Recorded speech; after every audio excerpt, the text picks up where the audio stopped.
Hey there, ladies and gentlemen. It's day after Christmas. I hope you all had a wonderful, vacation or time with your families celebrating. So I'm actually here in my garage doing surgery on my 2014 F-150. The front wheel bearings need to be replaced. They come in like a hub assembly with the spline that meshes with the transaxle. Um, it's a four-wheel drive. Anyhow, part of the assembly, you have to pack that hub with wheel bearing grease just to make sure that there's good lubrication between the spline, female and male end, um, for transmitting power. Anyhow, I have a long history with grease. I don't know if probably, yeah, I don't think I've ever covered it in this channel. But anyhow, I worked for a couple of years as a quality control chemist at the nation's largest lubricating grease manufacturer, a place that doesn't exist anymore because it burned down to the ground literally a week after I left. No, I had nothing to do with it. But anyhow, as a quality control chemist, spatulas were ubiquitous. Every quality control chemist had one in their pocket, a small one, kind of the size of a butter spreading spatula or something like that. I have the one that I used when I was an employee there. My colleagues insisted that I keep it. Um, Whatever.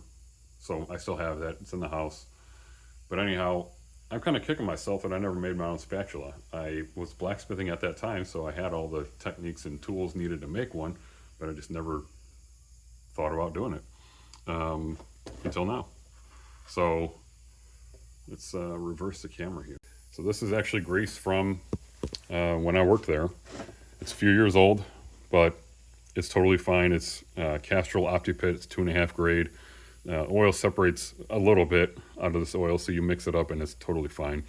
But anyhow, I took one of these, which is a cutoff from a company that makes horseshoes. This was too short to make one from the bar that they started with, so they have a whole bunch of these, and I got a whole bunch of them for free from the company. So I took one of those, and I made this. It is it's a thick spatula because it's just mild steel, so I don't want it to bend, because otherwise it would permanently bend. It's not spring steel like our spatulas were made from, but it works beautifully, and it'll be used for packing the hub with grease. Again, these spatulas were used in every single test that we did, from packing little... Sorry, air compressor came on.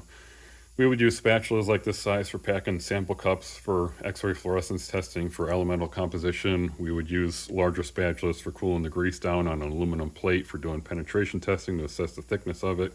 We'd use small ones like this for checking for particles and whatnot. Real handy tool. So figured, why not?